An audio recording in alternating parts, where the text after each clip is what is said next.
mayoría de las enfermedades se le clasifican según el tipo de lesión, ¿no? En este caso son lesiones pápulo-eritematoso-escamosas.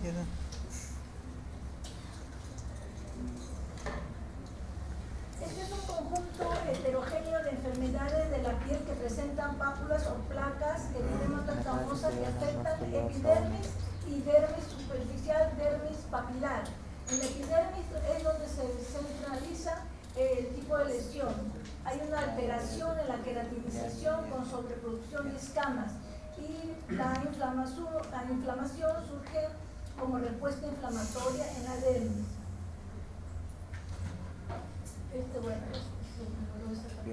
¿Qué significa? Entonces, la epidermis es la zona que está afectada, está inflamada y le acompaña la dermis papilar con un gran componente inflamatorio, ¿no?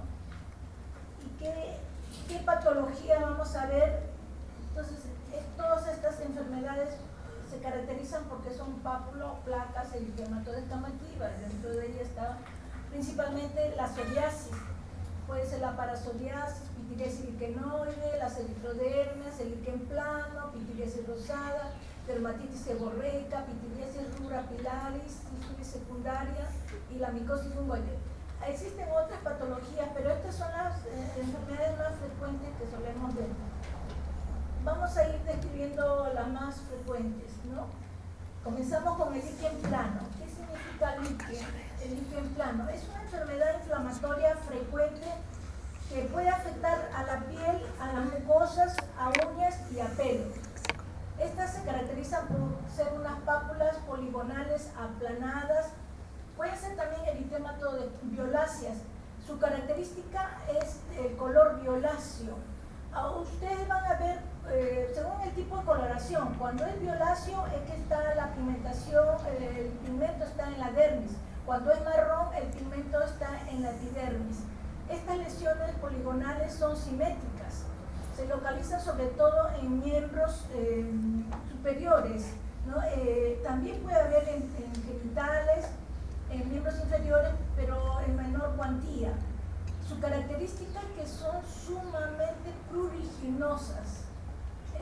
Una de las lesiones características es la estría de Whitman, ¿no? Y el fenómeno de Koppner. El fenómeno de Koppner quiere decir una reacción que se representa con la misma proceso frente a un trauma, una fricción, una irritación. El signo de Koppner no es patognomónico del líquen plano, se va a ver en otras enfermedades como el vitíligo o la psoriasis. Puede afectar a cualquier raza y sexo, pero la mayor incidencia se presenta entre los 30 y 60 años y dura año y medio a 2 años, nada más. Ya no va a haber una recidiva, pero cuando desaparece va a dejar unas manchas hiperpigmentadas residual, unas manchas que son bien difíciles de erradicar. Existe una variedad clínica según su forma, puede ser líquen plano, ampolloso, lineal, hipertrófico, ulcerativo, pilaris. Cuando decimos pilaris quiere decir el pelo, alrededor o dentro del pelo. Puede también ser oral, mundial. Existe una reacción que se llama liquenoide de la enfermedad injerto contra huésped. Esta es una enfermedad nueva, pero tiene las mismas características de un líquen plano. Es un rechazo a la médula cuando se le hace un trasplante. Entonces se expresa con esta forma, forma liquenificada, liquenoide, ¿no? En cuanto a su patogenia, no se conoce, pero se piensa que es el linfocito T. Acá el linfocito T va a tener un papel muy importante en dermatología, porque muchas de sus patologías son provocadas por este linfocito, ¿no? Los linfocitos T van a atacar al queratinocito basal, que van a presentar un autoantígeno y va a alterar y va a producir una ruptura de la zona de la membrana basal y todo se va a vaciar a la dermis. Hay una destrucción de la capa basal y todo ese infiltrado se va a ver en la dermis. Un infiltrado muy característico histológicamente porque hay un infiltrado en banda. Toda la dermis va a estar así con un gran infiltrado. Ahora vamos vamos a verlo, ¿no? Esto se asocia con cirrosis biliar primaria, en las hepatitis crónicas, hay la diabetes, también unos fármacos que van a expresarse con esta disposición así violácea, sobre todo la penicilamina, los diuréticos, los antipalúdicos y alérgenos de contacto. Vamos a ir viendo la clínica. Esa es su característica, porque a veces uno puede confundirse. Hay unos, como se dice, unos tips que uno va a hacer el diagnóstico. Lo primero es intensamente pruriginoso. La coloración media violácea y encima están las escamas. Estas escamas son plateadas, son grandes escamas, ¿no? Esta es la característica, unas lesiones poligonales. Ustedes van a ver en la descamación con una radiación como Amici, ¿no? Esas se le llaman las estrías de Whitman. Son susceptibles de escamarse, ¿no? Pueden seguir el fenómeno de Koppner. En la cicatriz se va a producir estas lesiones, estas pápulas poligonales. También acá se ha rascado, entonces ahí se va a presentar el síndrome de Koppner. Posteriormente esto mejora, dura un año y medio, 2 años. El prurito es intenso, provoca un rascado constante, entonces van a dejar unas lesiones residuales, unas manchas residuales, ¿no? Que son bien difíciles de erradicar. A nivel de la boca, el líquen plano también. Esta característica de liquenificación, como un líquen, ¿no? Así rayado, esa es la característica del líquen plano oral. Acá se puede confundir con muchas patologías orales, sobre todo la cándida, ¿no? La candidiasis, pero estas se localizan más en las mucosas que en la lengua. También en la lengua, acá uno tiene que como rasparle para que pueda salir, cándida. Pero es bien difícil sacarlo. Aquí hay que hacer un diagnóstico diferencial con las candidiasis. Acá lo que implica una biopsia, pero si está acompañada en el cuerpo, entonces no hay necesidad de hacer la biopsia. Acá tiene un aspecto lineal, ¿no? O anular, un anillo de trayecto lineal, sigue un dermatoma. Cuando se le acompaña de un prurito intenso y ven este tipo de lesiones, entonces le pueden dar esa denominación. Cuando está engrosado por el rascado, la piel cuando se ve irritada, se ve en una constante fricción, se engruesa para defenderse. Entonces provoca el líquen plano hipertrófico. Acá lo que hay que hacer es infiltrarle corticoide para aplanarlo. También va a afectar a las uñas.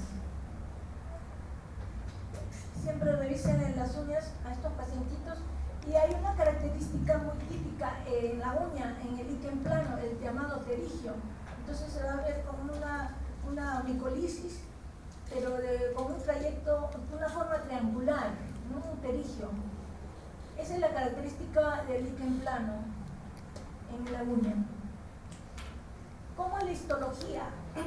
La histología muy característica, porque hay una destrucción a nivel de la capa basal. Entonces se rompe en la zona de la membrana basal, todo como si se cayera a la dermis, pero la capa basal va a tener una figura así dentada, como unos colmillos, ¿no? Y todo este trayecto de inflamatorio en banda. Esa es la característica histológica que uno puede hacer el diagnóstico fácilmente, buscarle los dientes de la capa basal y la inflamación en banda. Ese es el líquen plano. El líquen plano, el tratamiento se le puede dar corticoides de acción prolongada que dura 15 días, ¿no? Para controlar el efecto mensual. Se le dan antihistamínicos a todo dar porque es un prurito muy intenso,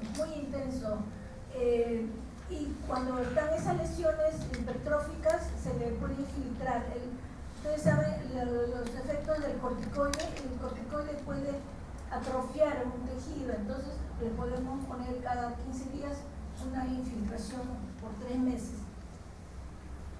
Bueno, vamos a pasar a otra patología. Esto es en cuanto al líquen plano. La característica del líquen plano son las pápulas violáceas, poligonales, eritemato descamativas, unas escamas plateadas. Esa es su característica del líquen plano y el intenso prurito. No hay líquen plano que no tenga prurito. Vamos a ver ahora otra patología, la llamada pitiriasis rosada. La pitiriasis rosada son lesiones pápulo-escamosas, es un proceso agudo, se limita, aparece y al mes, a los 2 meses puede desaparecer sin tratamiento inclusive. No es pruriginosa, no produce prurito, a pesar de que tiene todo un rash en el cuerpo. Esta patología se presenta en adolescentes o adultos jóvenes. La lesión inicial se le llama la placa heráldica. Esta es la característica, la placa heráldica. Es la placa madre que le dicen. Es un parche rosado de 3 a 6 centímetros con una descamación periférica. Esa es la característica, descamación periférica, que aparece inicialmente y posteriormente aparecen múltiples lesiones, pero más pequeñas, igualitas a ella, ¿no? Y se localizan en el tronco. Están localizadas más en tronco y extremidades proximales, pero su zona de inicio es el tronco. Esto se observa más en cambio de estación, primavera, en otoño. No se conoce la causa. Casi un 50% de patología dermatológica no se conoce la causa, ¿no? Pero en este caso se le asocia mucho con el virus herpes humano 7 y el 6, ¿no?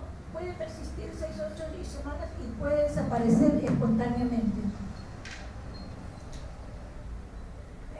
Acá, entonces, estos le dicen, estas lesiones se presentan como si fuera un árbol de pino, ¿no? El tronco y acá sus ramas. Casi las lesiones están en la misma estación, ¿no?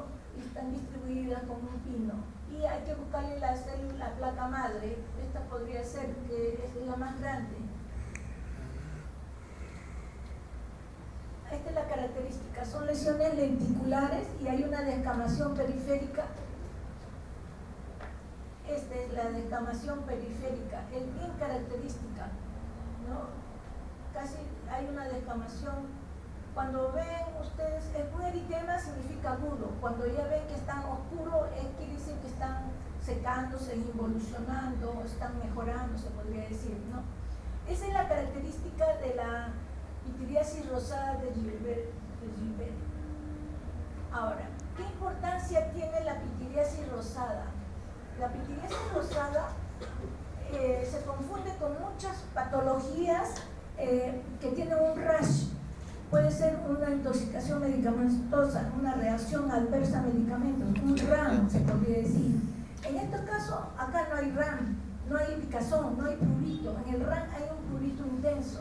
Las lesiones también, todas son de la misma estación, son igualitas en un RAM. Puede atacar a palmas y plantas en el RAM. Entonces se le puede descartar buscando la placa madre y que no es pruriginosa, ¿no? No tienen palmas o plantas, es para descartarlo, ¿no? Pero siempre hay que hacer en la historia si ha tenido medicamentos, ha ingerido nuevos medicamentos. También en la historia pueden preguntarle, ¿usted ha estado de viaje en otro sitio? Porque esto se contrae cuando hay un ambiente diferente al de su medio, o si se ha ido a dormir a la casa de la abuela o a un hotel, qué sé yo. Entonces parece que son virus que van a atacarlo a este paciente que es nuevo en ese ambiente. También se puede observar cuando hacen una limpieza profunda de cosas guardadas, también hay un mini ambiente diferente, entonces pueden contraer este tipo de... Esta es una erupción viral, se podría decir, ¿no? ¿Qué otro diagnóstico diferencial podrían hacer? Con la sífilis secundaria. La sífilis secundaria tiene una lesión que se llama rociola. La rociola también hay una erupción en el tronco. Es asintomático, no produce prurito. ustedes saben, a la sífilis se le llama la gran simuladora porque imita diferentes tipos de procesos, de enfermedades. ¿Cómo podemos diferenciar de la rociola? Acá sí el BDRL está altamente positivo. En un secundarismo el BDRL es positivo. Pídale siempre cuando vean ustedes un rash, a esto le llamamos exantema, cuando el rash es en todo el cuerpo, que aparece bruscamente, se le dice exantema, ¿no? Cuando hay un exantema hay que descartar, siempre pídanle un BDRL en sangre. Acá en una rociola sifilítica hay adenopatía, hay generalizada, también búsquele ganglios. También en una rociola hay empalmas y plantas y no produce prurito. Esto también, la pitiriasis rosada no produce prurito. También debemos diferenciarlo de las erupciones. Una rubiola o un sarampión también es semejante a este tipo de lesiones. ¿Cómo lo haces el diagnóstico diferencial? Generalmente estas eruptivas vienen con fiebre, tienen fiebre y sus adenopatías submaxilares o retroauriculares, ¿no? Esa es la característica, aunque las eruptivas es más frecuente en niños. Y esto, la pitiriasis rosada se observa más en jóvenes, ¿no? Esos son los diagnósticos diferenciales que ustedes deben tomar en cuenta para llegar a este diagnóstico. Bueno, esto el dermatólogo lo hace porque ya está acostumbrado a ver, ¿no? Pero siempre hay que tener ese diagnóstico diferencial, sobre todo un rano o una lubes, ¿no?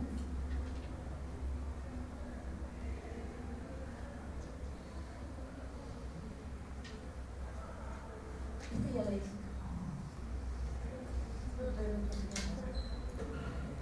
Ya, vamos a otra patología, la pitiriasis rubra pilar.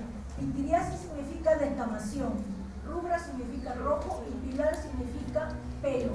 Entonces es una descamación alrededor del pelo. Este es un grupo de enfermedades caracterizadas porque tienen pequeñas pápulas foliculares sobre base eritematosa que coalescen en placas. Son muy escamosas y se inician desde la cabeza, siguen avanzando en forma caudal, o sea, como que si se quisiera, se inicia en la cabeza y va bajando poco a poco, ¿no? Y su característica principal es la hiperkeratosis palmoplantar.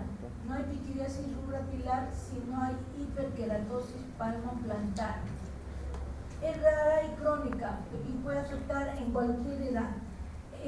De etiología desconocida, pero se le relaciona mucho con la queratinización, con una deficiencia de la vitamina A. La vitamina A interviene mucho en el metabolismo de la piel, ¿no? En la queratinización. Inicialmente se le consideraba un proceso hereditario, ¿no? Y el paciente pero se desencadenaba en la edad adulta y lo tenía todo el tiempo, pero después fueron clasificando que aparecen en los niños o en jóvenes, ¿no? Cuando aparecen en los niños se le acompaña siempre de un proceso infeccioso, sobre todo orofaringio, que cuando uno le da antibióticos mejora esta pitiriasis rubra pilaris. Bueno, la característica histológica es que son tapones hiperkeratósicos que se localizan a nivel del infundíbulo, ¿no? O sea, del pelo, a nivel del pelo. Es un tapón córneo. Vamos a verlo ahora. Bueno, acá no se visualiza bien, pero todo esto es rojo, escamas, y esto es piel sana nada más, islas de piel sana. Es el hombre rojo, como si fuera una eritrodermia, pero con islas de piel sana. Pero ustedes van a ver unas papulitas que están alrededor del pelo. Son unas pápulas que coalescen, ¿no? Papulitos, como si fuera, ustedes han visto la piel carne de gallina, así parecían unas papulitas alrededor del folículo. Esta también, todo rojo es de piel sana. Y hay un engrosamiento de palmas y plantas, una hiperkeratosis palmoplantar. No es muy pruriginosa, es poco pruriginosa, a pesar de que se le ve todo comprometido, ¿no? Todo esto es el hombre rojo, le dicen, esta es piel sana. Hay una gran descamación sobre un fondo eritematoso. Y esta es la histología, los tapones córneos a nivel de folículo piloso, ¿no? Esa es la característica muy clásica histológicamente en la pityriasis rubra pilaris. ¿Qué le podemos ofrecer? Bueno, acá vemos una queratodermia palmar y queratodermia plantar. Palmas y plantas siempre hay un engrosamiento, ¿no? Esta es la pityriasis rubra pilar en el niño, hasta en el lactante, una gran descamación y una hiperkeratosis palmar. Ahí hay una descamación, todo está. Acá lo que nos puede ayudar es que tiene fiebre, el pacientito está decaído, comprometido, fiebre, una gran descamación sobre base eritematosa, palmas y plantas engrosadas. Entonces acá se le da antibióticos y mejoran cuando hay emoliente, se le da petrolato, vaselina para poder hidratar esa piel, ¿no? Nada más, y su antibiótico. Hay la otra forma de pityriasis rubra pilar juvenil. Estos generalmente más se observan en una queratodermia palmoplantar y en las rodillas también. En las rodillas hay una queratodermia y hay una descamación fina, fulgurácea. Esa es la queratosis rubra pilaris. ¿Qué le podemos ofrecer? Sobre todo la queratosis rubra pilaris hereditaria, la que esa la tiene el adulto y siempre está con esas escamas. Entonces le damos unos medicamentos que se llaman los retinoides, el acitretin, que es la vitamina A ácida invertida, ¿no? Y eso es como un exfoliante, le ayuda a descamar y a recomponer el queratinocito, le mejora. También le damos fototerapia a estos pacientes, porque el resto de los otros pacientes mejoran a comparación de la hereditaria, ¿no? Bueno, vamos a pasar a otra patología, la parasoriasis.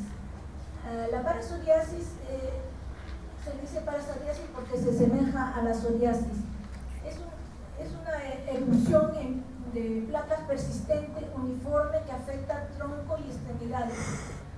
Existen dos formas clínicas de parasoriasis, la de pequeñas placas y de grandes placas. Las pequeñas placas son menores de 5 centímetros y tienen un aspecto digitado que sigue un dermatoma. La parasoriasis en placas son mayores de 5 centímetros y se le asocia mucho a la micosis fungoide. Micosis fungoide, ustedes saben que es el linfoma cutis, ¿no? Este nombre es un nombre aberrante porque micosis significa hongo, fungoide también significa hongos, sino que tiene una apariencia clínica de hongo, de una tiña, ¿no? La parasoriasis se frecuenta en varones entre la cuarta y quinta década y se piensa que tiene una relación el linfocito T. Hay un infiltrado inflamatorio con linfocitos perivascular con el CD4 positivo, ¿no? Esta es la parasoriasis. Acá vemos un eritema, una descamación tenue, lineal, como si pudiéramos formar unas huellas, ¿no? Que se localiza en tronco y extremidades. Es una descamación muy discreta. Se le ha puesto el nombre parasoriasis porque dicen que se parecen a la psoriasis. Es de pequeñas placas, de esta forma digitodiforme, ¿no?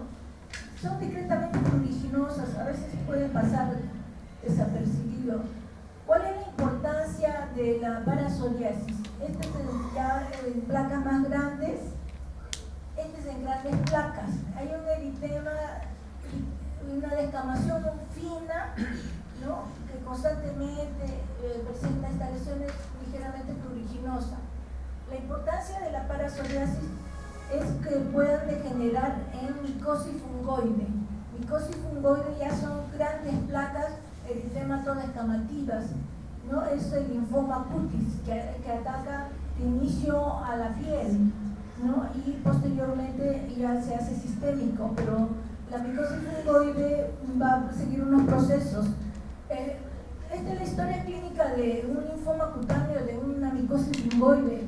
Siempre tiene unas lesiones eritematoescamosas, ligeramente pruriginosas, que mejoran con corticoide tópico, corticoide tópico, recidiva, así están todo un tiempo.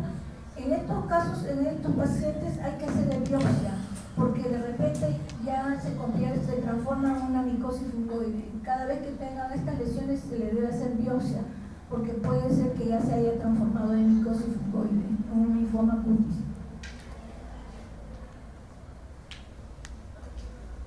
Otra de las patologías tenemos la pitiriasis liquenoide.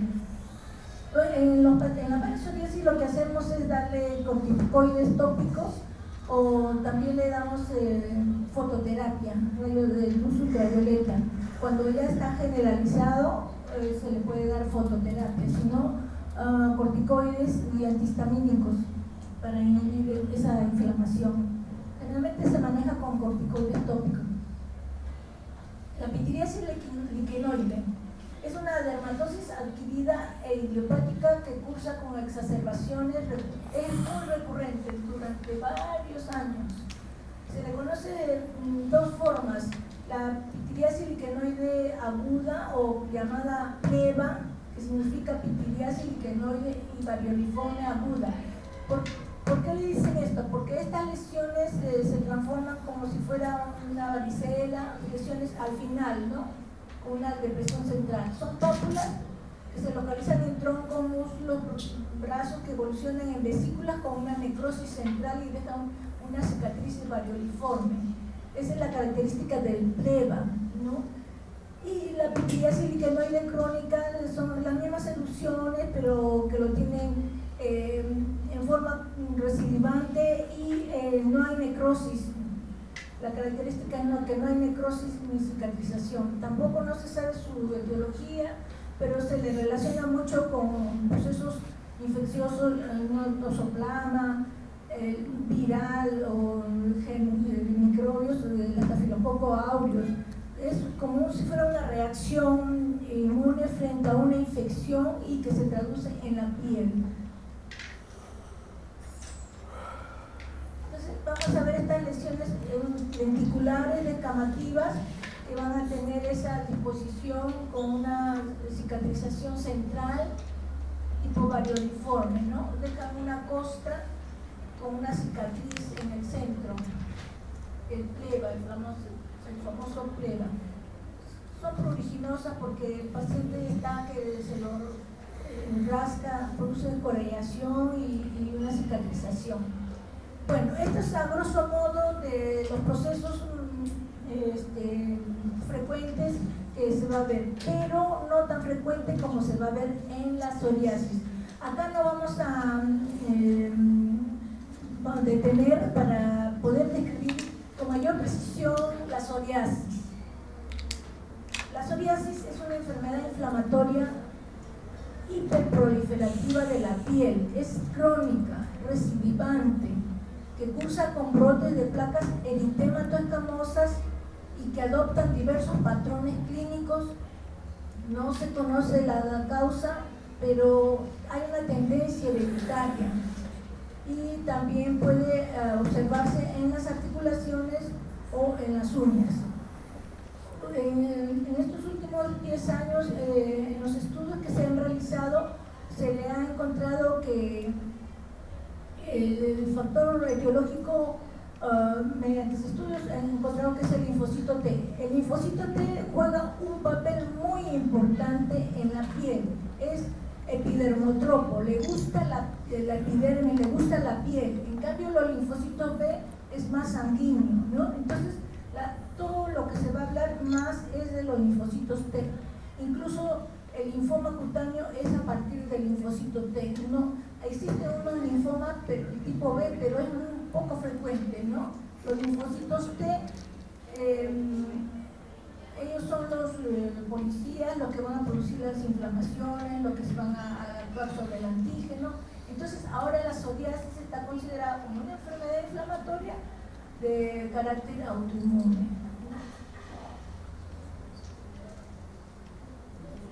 Esa es la lesión característica de la psoriasis.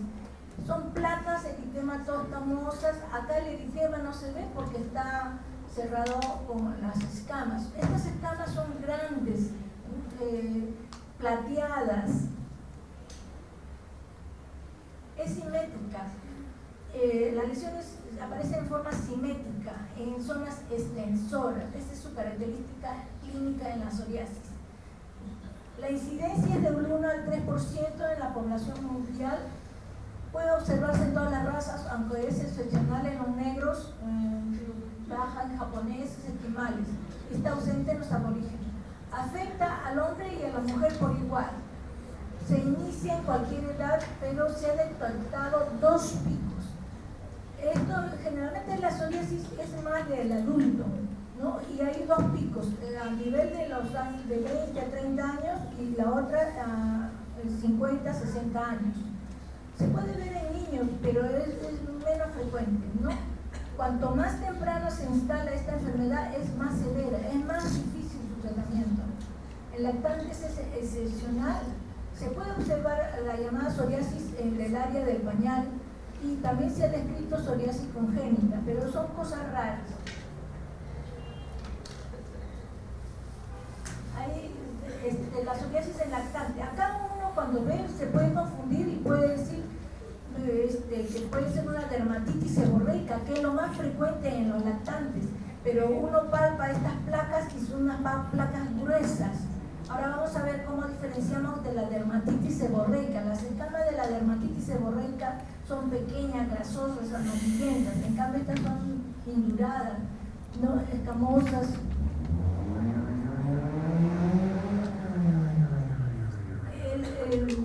Existen, en cuanto a su etiopatogenia, 2 tipos de psoriasis. El tipo 1 y el tipo 2. Tipo 1, aparición tardía, es hereditaria y se relaciona con el fenotipo HLCW6, ¿no? En cambio, el tipo 2 su aparición es tardía, no existe un antecedente genético y mucho influye el factor ambiental. Bueno, es lo mismo, tu patogenia, hay 3 factores: la genética, la inmunidad y el ambiente. Los linfocitos T, causantes de la psoriasis. Cada vez es más fehaciente decir que el linfocito T es el causante de la psoriasis. Bueno, su etiología es desconocida, pero existe una predisposición genética y se desencadena en el medio ambiente el estrés. El estrés se le ha asociado mucho. Estas lesiones aparecen después de una fuerte carga emotiva y cada vez que le aparecen, entonces siempre tiene que ver el estado emocional. El estrés tiene un papel muy importante en el desencadenamiento de la psoriasis. También existen infecciones que van a desencadenar la psoriasis. Por ejemplo, en los niños, esta bacteria cuando ataca a las amigas del estreptococo tiene unos superantígenos que van a provocar una reacción al linfocito T y van a inducir a la psoriasis. Acá en estos pacientes que tienen psoriasis provocada por estos gérmenes, se le da antibióticos y le mejora la psoriasis, ¿no? Aunque en los niños es bien poco frecuente, ¿no? También se le asocia con el VIH. Cuando aparece una psoriasis en un joven, bueno, así de pronto le aparece una psoriasis, siempre hay que pedirle VIH porque es una expresión, la psoriasis en estos pacientes. Existe un grupo de manifestaciones clínicas dermatológicas que se le relaciona con el VIH. Una de ellas es la psoriasis, la dermatitis seborreica El herpes zóster son manifestaciones clínicas, las verrugas, los condilomas, todo eso entra dentro del grupo de VIH, la psoriasis también. Hay también fármacos que estimulan la salida de la psoriasis o pueden exacerbar. El litio es bien conocido, ¿no? Los beta bloqueadores, antipalúdicos y antiinterferón. Se le ha asociado últimamente dentro del síndrome metabólico. Pacientes con psoriasis o que son obesos se les desencadena la psoriasis si tiene un antecedente genético. Y la psoriasis ahora está dentro de este síndrome, ¿no? Cuando hay una psoriasis, busque si tienen hiperglicemias o hipertensión, ¿no? Entonces está dentro del síndrome metabólico, ¿no? Y se exacerba con el consumo de alcohol y tabaco. Bueno, en factores genéticos existe una predisposición genética y esto lo demuestra en la incidencia entre familiares que lo sufren y concordancia entre los psoriasis entre gemelos, ¿no? Y el HLA se le relaciona mucho con diferentes tipos de psoriasis, ¿no? El HLA B17 con la psoriasis gutata. Gutata quiere decir gota. Psoriasis en gota, esta es la psoriasis que aparece más en niños.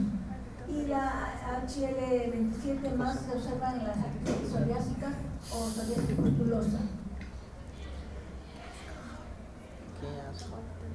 Autoinmunidad. Sugiere que los linfocitos T es el impulso principal en la patogenia de psoriasis, tanto en la proliferación y diferenciación de queratinocitos como la cascada de mecanismos autoinmunes que se observan en el queratinocito y las células endoteliales. Bueno, ¿cómo se entiende esto?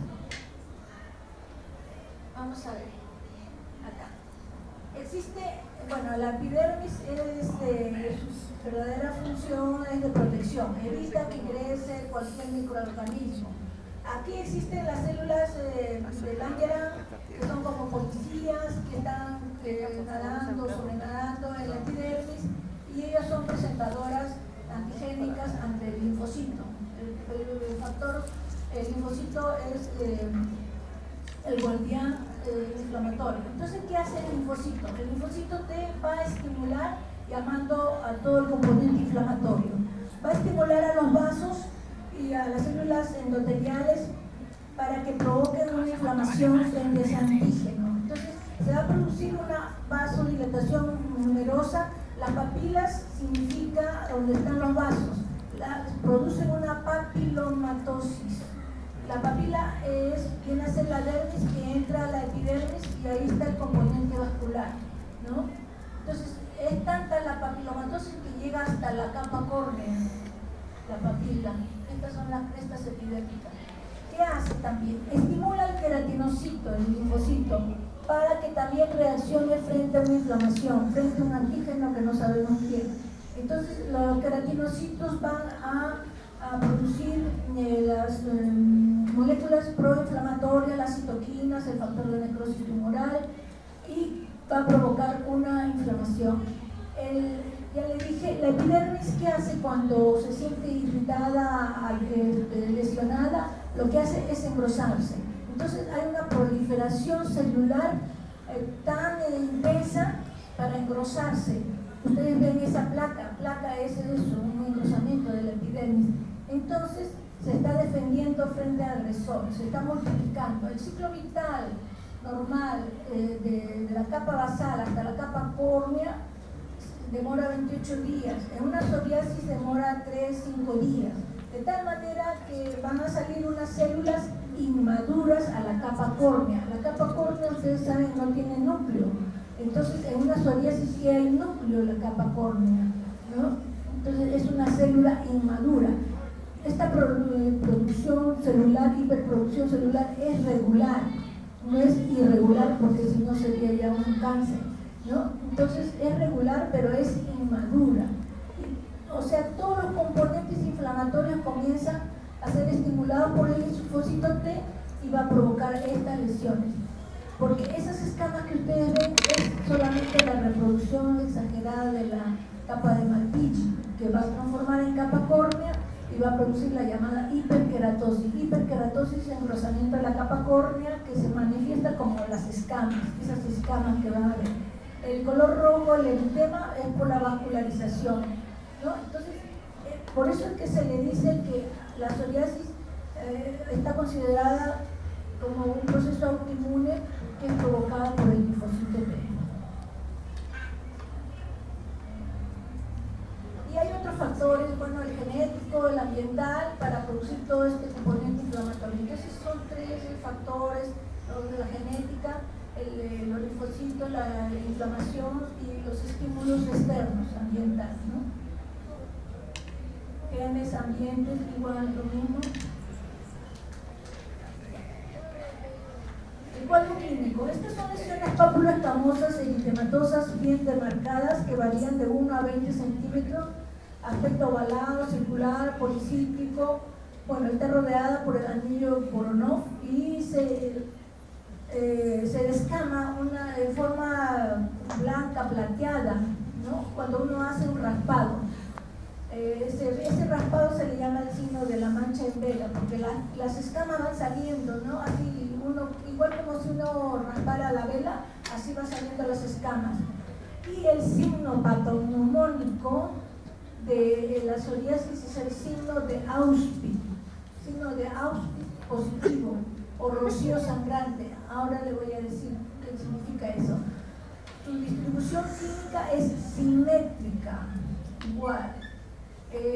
Sus zonas de aparición es zonas de extensión, codos, rodillas, porque eso uno lo puede hacer diferenciar, un diagnóstico diferencial con los eczemas. Los eczemas aparecen en los pliegues, ¿no?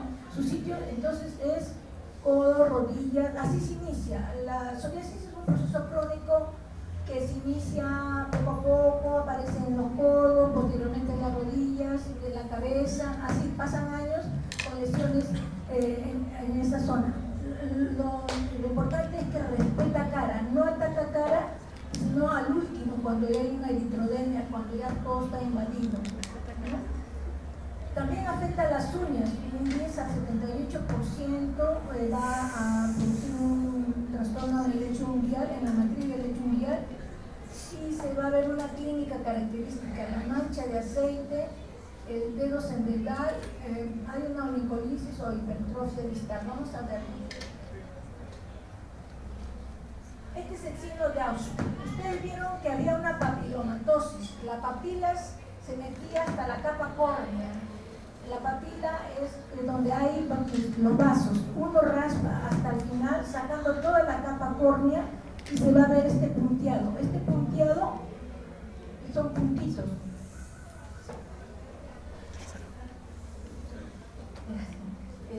Cuando uno raspa una lesión, el sangrado es en napa, así, todo va en un grupo, como una laguna. En cambio, en la psoriasis, el sangrado es puntiforme, ¿ya? Ese es el signo de Auspitz o rocío sangrante.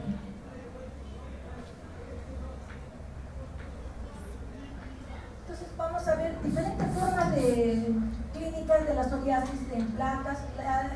Se le llama psoriasis vulgar porque es la más común, ¿no? Psoriasis en placa. Psoriasis en gota cuando son puntitos, y esto es más común en los niños, la psoriasis en gota, que después de una faringitis estreptocócica va a producir una psoriasis que mejora cuando se dan antibióticos.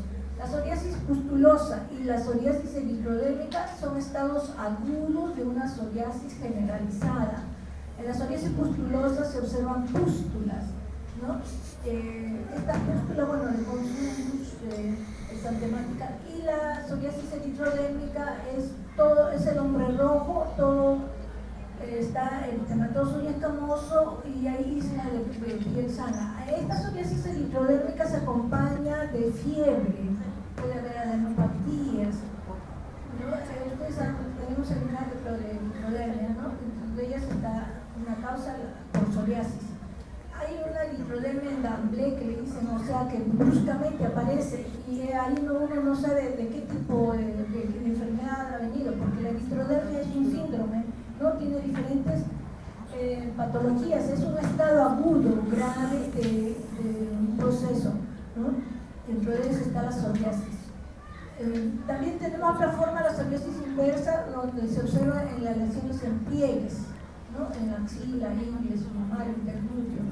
Hay una psoriasis que solamente se observa en palmas y plantas. Y también podemos ver la artritis psoriásica, que tenemos que hacer un diagnóstico diferencial con la artritis reumatoidea, ¿no? Y en las uñas que ya hemos visto. Bueno, psoriasis en cuero cabelludo se caracteriza porque estas son placas gruesas que bordean el cuero cabelludo. Esas escamas blancas nacaradas, ¿no? Bordea el cuero cabelludo.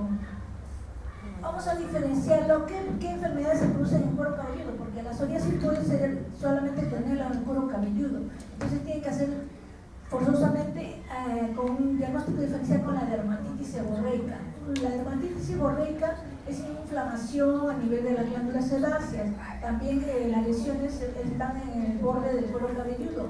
Pero ustedes ven, las escamas son escasas, son amarillentas y son sumamente pruriginosas. En cambio, la psoriasis la mayoría de veces no produce prurito, ¿no? En cambio, en esta la dermatitis sí tiene esta picazón. Es un cuero cabelludo grasoso. Después viene el centro facial, es el área seborreica que le llamamos, ¿no?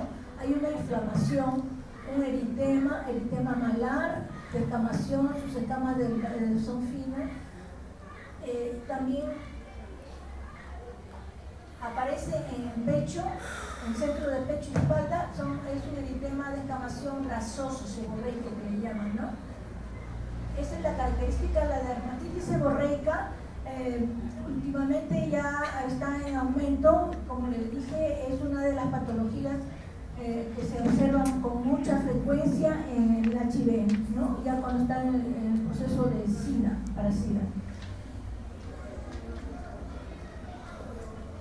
¿Cómo hace el diagnóstico diferencial cuando hay una psoriasis en el cuero cabelludo y dermatitis seborreica? Incluso a veces no se puede hacer un diagnóstico y se le llama sebosoriasis, ¿no? En ciertas veces cuando uno no sabe si es una dermatitis seborreica o una psoriasis. Sebosoriasis se le determina, pero como le dije, la psoriasis casi la mayoría de veces no ataca a cara, afecta a cara y es el último en salir cuando ya todo está invadido. En cambio, la dermatitis seborreica sí afecta a cara, pecho, espalda y cuero cabelludo. Esta es la psoriasis en gota, son puntitos pápulas eritematodeescamativas que se observan en los niños la mayoría de veces, ¿no? También puede afectar, es bien raro que afecte a genitales, es raro. En cambio, la dermatitis seborreica sí afecta a pliegues, pero también es raro que afecte, es como caso curioso. La psoriasis palmoplantar, una queratodermia, las uñas en dedal, porque aquí existen unos puntitos depresibles como de un dedal, ¿no? Que se va a ver. Las uñas en dedo del dedal no es patognomónico de la psoriasis, se puede ver en otras patologías, sobre todo en la alopecia areata y en personas nerviosas.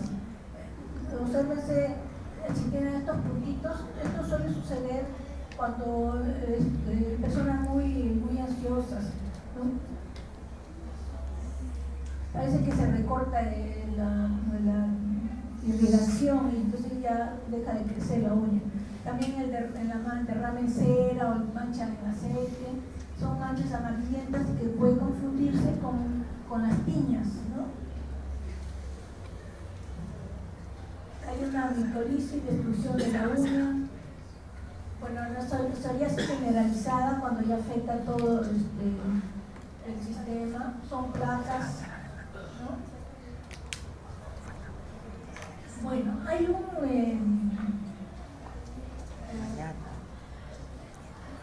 un examen que nosotros tenemos que hacerle a un paciente con psoriasis, sobre todo psoriasis generalizada, que es el PASI, el llamado PASI. ¿El PASI qué significa? Es un índice de extensión y severidad de la psoriasis. Del PASI es con el fin de hacerle un tratamiento para averiguar qué tipo de psoriasis es.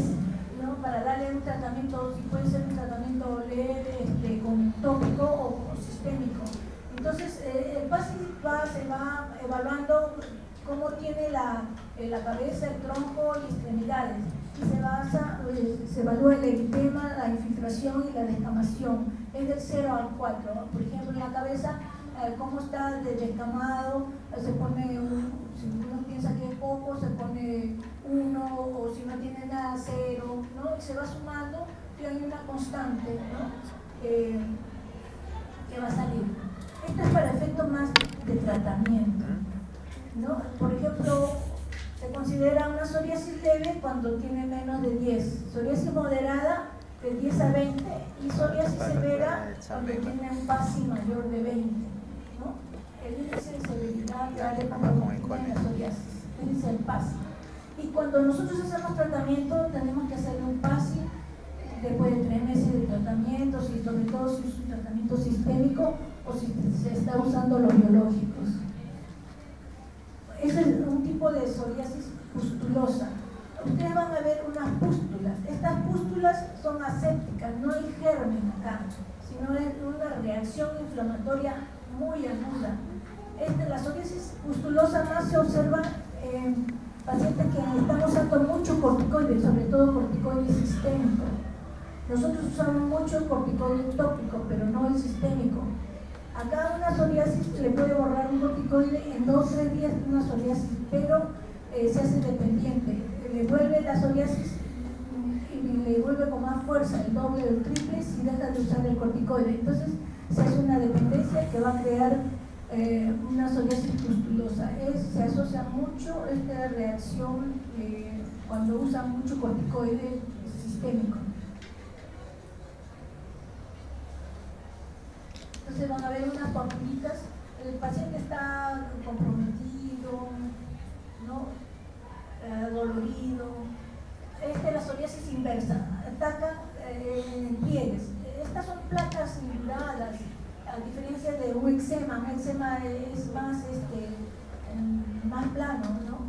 La psoriasis inversa, ¿no? Son placas gruesas. La artritis psoriásica. La artritis psoriásica es una enfermedad inflamatoria autoinmune que afecta las articulaciones. ¿Cómo diferencias tú de una artritis reumatoidea? Porque es cero negativa. Ustedes tienen que pedirle el factor reumatoidea, el y todo para ver si sale negativo en comparación de una artritis reumatoidea. Afecta a una sola articulación, a diferencia de la artritis reumatoidea que es simétrica, ¿no? Y afecta en ambos sexos a los 30, 40 años y generalmente esto precede, o sea, después de tener la psoriasis se le va a ver un 70% que puede ser la artritis, ¿no? Hay unos casos que puede antecederlo, ¿no? Eso sucede mucho con los reumatólogos porque piensan que son una artritis reumatoidea, pero posteriormente ya le comienza a salir la psoriasis, entonces es una artritis psoriásica. Y ese es el efecto que ellos acostumbran a usar mucho corticoides sistémico y le dan para todo. Entonces, como que si le estimulara la salida de la psoriasis, ¿no? Porque si tú no le das al corticoide, le rebota, le vuelve, le aparece el doble, el triple, ¿no? Entonces, eso hay que tener en cuenta, sobre todo los reumatólogos. Bueno, la característica de las artritis generalmente puede tomar pequeñas articulaciones, sobre todo en manos, ¿no? Pero también puede tomar a la columna o grandes articulaciones. También suele observarse la espondilitis psoriásica, pero es muy poco frecuente, ¿no? Más es la artritis que afecta en forma asimétrica y sobre todo en manos. Pero sí existe, pero es poco esas artritis mutilantes, ¿no? Que provocan una artropatía. Pero generalmente está unido, cuando hay un trastorno en la uña, se le relaciona mucho. Estos pacientes van a sufrir de artritis reumatoidea. Cuando es una psoriasis eritrodérmica, tiene todo el cuerpo invadido del eritema de descamación. Acá el paciente, bueno, su piel, su función de piel ya no protege, al contrario, la termorregulación, tiene presión baja, hay mucha pérdida de proteínas, ácido úrico aumentado. Las proteínas, la queratina del queratinocito es proteína, todo es proteína, ¿no? Y hay, bueno, pérdida insensible aumentada también del agua, ¿no? Está deshidratado, bajo el volumen, ¿no? Hay fiebre, puede haber fiebre, adenopatías, ¿no? Y esas placas gruesas. La histología. Bueno, es bien característico histológicamente. Incluso hay procesos que tienen esa característica de la psoriasis. Vamos a ver. Acá está.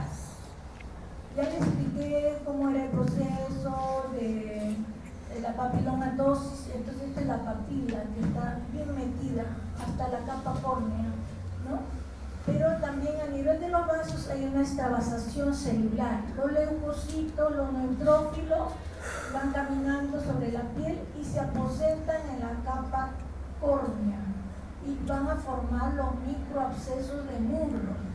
Estos son neutrófilos, células vasculares, pero no hay germen. Entonces forman unos pequeños microabscesos para el patólogo, ¿no? Pero no hay germen. Este es bien característico y esto se va a observar en la psoriasis pustulosa, ¿no? Esta es la característica, son los microabscesos. Entonces se va a ver una pústula pequeña, ¿no? La acantosis. Acantosis es el engrosamiento de la capa de Malpighi, la capa espinosa, es la proliferación celular, ¿no? Es la capa que va a proliferar. La capa basal generalmente es una sola capa. Ella se va a dividir y va a producir la capa de Malpighi o espinosa, y ese engrosamiento viene a ser la placa que ustedes ven clínicamente.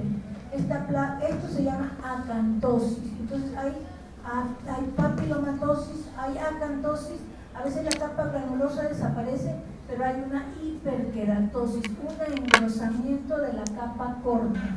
Y hay núcleos, les expliqué que había núcleos por la inmadurez. Entonces, cuando hay núcleo se le dice parakeratosis, ¿no? Bueno, ya ustedes van a entender, parakeratosis quiere decir que hay núcleos, ¿no? Que tienen una disposición vertical, horizontal, ¿no? Entonces, y un gran componente inflamatorio en la dermis.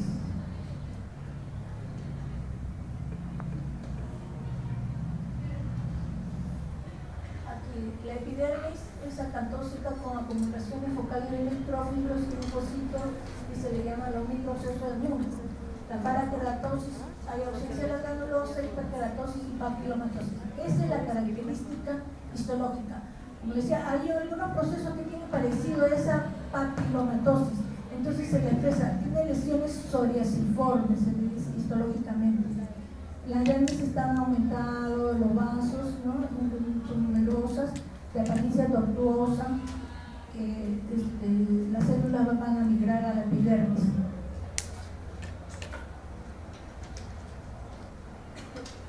El tratamiento. Para eso sería el ALPASI, para poder identificar si es una psoriasis leve, si es una psoriasis moderada o una psoriasis avanzada. La psoriasis leve puede tener en los codos, puede tener en la cabeza solamente o en las rodillas. Entonces usamos mucho los corticoides tópicos. Para nosotros los corticoides tópicos es una maravilla porque tiene muchas acciones. Una acción antiinflamatoria, es el más potente antiinflamatorio que se conoce, pero también tiene un poder de vasoconstricción. Ustedes han visto las papilas como están dilatadas, entonces va a producir una vasoconstricción. También es antiproliferativo, inhibe la reproducción celular del queratinocito y del fibroblasto. Entonces va a inhibir esa proliferación exagerada que tiene. Tópicamente, y ustedes le pueden agregar en la fórmula magistral un queratorrítico, o sea que pueda exfoliar, que pueda sacar la capa córnea.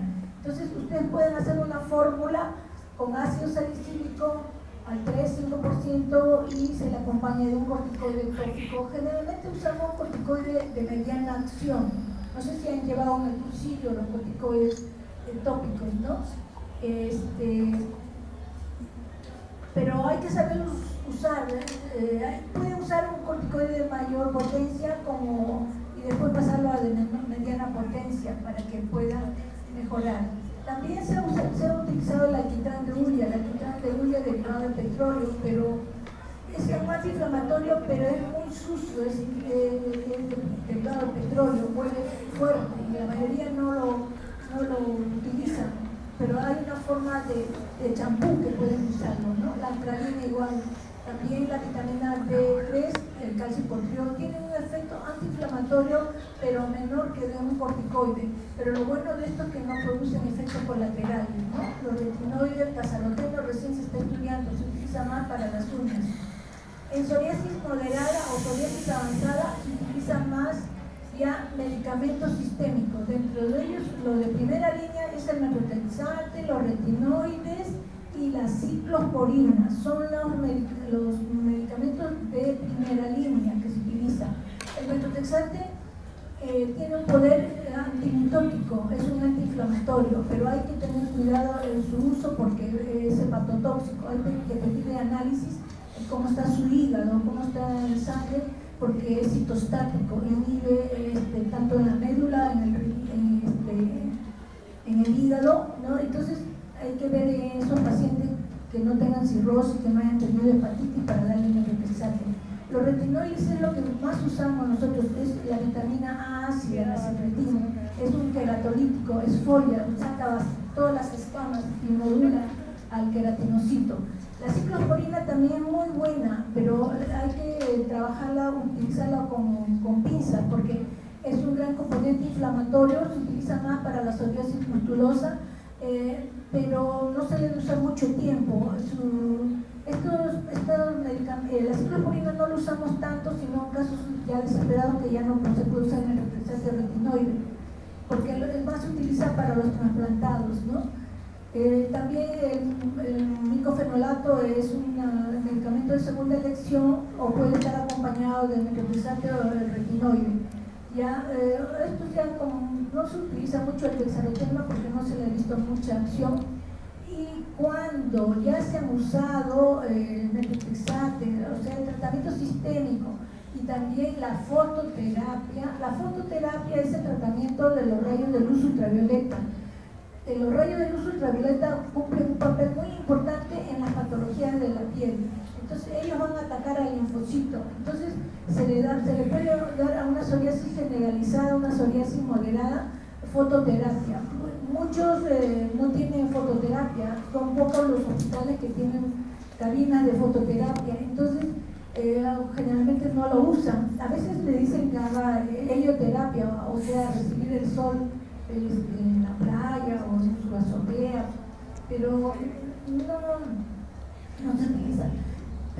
También el láser, pero no se utiliza mucho. Esto se usa para zonas localizadas, pero el tratamiento sistémico, pastillas, fototerapia, y al último recién se va a los biológicos.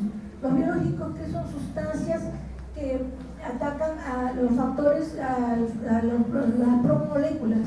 En la psoriasis, el factor de necrosis tumoral es una de las citoquinas que está bien aumentada. Entonces, los biológicos van a atacar al factor de necrosis tumoral. En teoría tenemos el infliximab, el etanercel, el adalimumab. Bueno, en mi hospital sí tenemos estos biológicos, por eso los usamos. Creo que es el hospital que más utiliza los biológicos, pero para poder recibir los biológicos tienen que tener un protocolo de que ya hayan recibido los otros medicamentos y no han mejorado. Entonces recién se usa biológicos y tiene que tener la firma de 4 dermatólogos de aprobación para que comience a usar los biológicos. Pero los biológicos también es igual como el metotrexate, el micofenolato, sino que actúan rápidamente, mejoran rápidamente, pero si se deja de usar, otra vez le vuelve la psoriasis. Es igual que el metotrexate, retinoides, lo tienen que usar de por vida, entonces tienen que sopesar se van a seguir usando los biológicos. ¿Por qué? Porque los biológicos son inmunosupresores. Para recibir un biológico, el paciente no debe tener ninguna infección, sobre todo en tuberculosis, porque los biológicos van a estimular una tuberculosis latente. Entonces tienen que hacerle todos los estudios, buscarle todas las infecciones, la hepatitis también, un HIV, todo tienen que buscarle para recetarle un biológico. Esto lo hacen ya los dermatólogos y bajo un protocolo distinto, ¿no? Y cuesta carísimo. Por ejemplo, un biológico para un mes, el infliximab sale como $5.000, ¿no?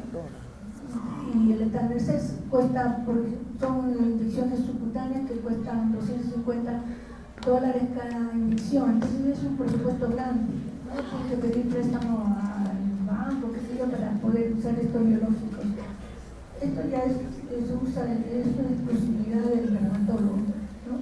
Pero sino que tengan idea cómo va a ser el tratamiento según el tipo de psoriasis, ¿no? Bueno, eso sería todo. Mira, es una